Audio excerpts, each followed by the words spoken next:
There was a time when fear meant something. It was primal, a whispered story in the dark, the rustle of leaves outside your window, the shape that wasn't there a moment ago. Fear was an experience, a ritual. Now it's just a symptom. Something to be medicated, analyzed, and filed away. The world doesn't dream anymore. Not really. It scrolls. It binges. It stays awake, fueled by caffeine and blue light, chasing the next hit of synthetic joy. In a world that never sleeps, what's a nightmare to do?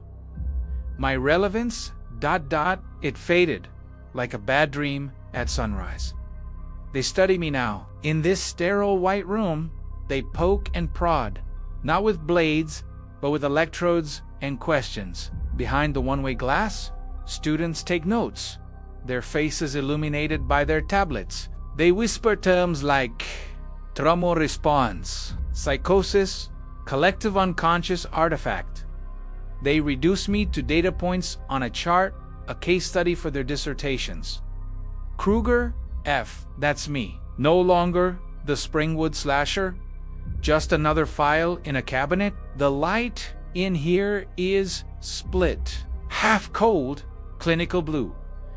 The reality I'm trapped in, the other half, a familiar, warm red, a ghost of the horror I once embodied, a lingering ember in a world of ice. Do you remember what it felt like to truly sleep? To surrender to the dark and let your mind wander into uncharted territory? This world has forgotten. It traded dreams for dopamine, fear for focus, nightmares for notifications. I watched it happen.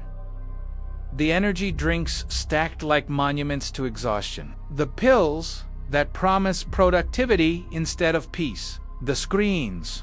Oh, the screens. Glowing portals to everywhere and nowhere, keeping the darkness at bay. I tried, I slipped into the mind of a young man. The old familiar thrill coursing through me. The boiler room began to materialize. The pipes groaning, but his eyes were open. Glued to his phone, his thumb endlessly swiping up, my nightmare, my very essence, dissolved before it could even begin, pixelated and irrelevant against the glow of his feed. I wasn't scary enough to compete with his curated reality. It's a full house today, an auditorium filled with bright young minds, all here to learn about me. Up on the projector, my face, my history, my legacy, all twisted into a new narrative. They call it the Krueger syndrome. It's not about a man who stalks you in your sleep. It's a cultural diagnosis, a symbol of humanity's detachment from primal fear, from rest, from the very act of dreaming. They've turned me into a metaphor. I sit in the back row, an anonymous figure in the shadows, listening to them dissect my soul. The professor points to a slide, a diagram of a brain. The amygdala's response is blunted by constant, low-grade stimuli, she explains. They don't run from me anymore. They analyze me. I pull out a cigarette.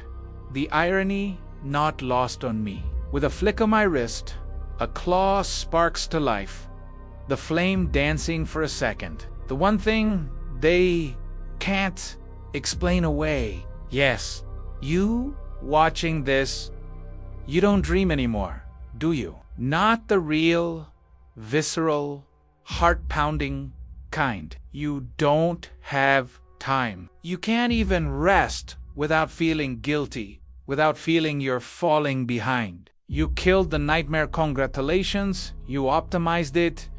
You actimated it. You medicated it out of existence. But in doing so, you killed something else. You killed the part of you that feared being awake forever. The part that understood the value of the dark, the necessity of the monster under the bed. You traded the terror of the dream world for the quiet, grinding dread of the real one. So tell me, which is the real nightmare? The one you wake up from, or the one you don't?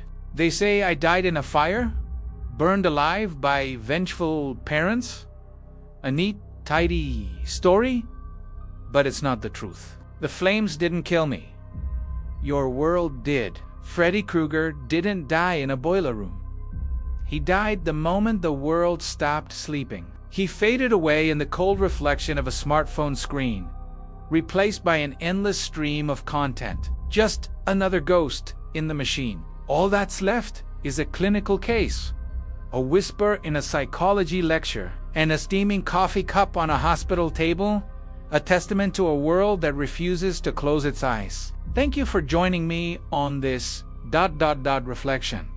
If these thoughts resonated with you, consider subscribing. There are more stories to be told in the shadows. Stay awake if you can.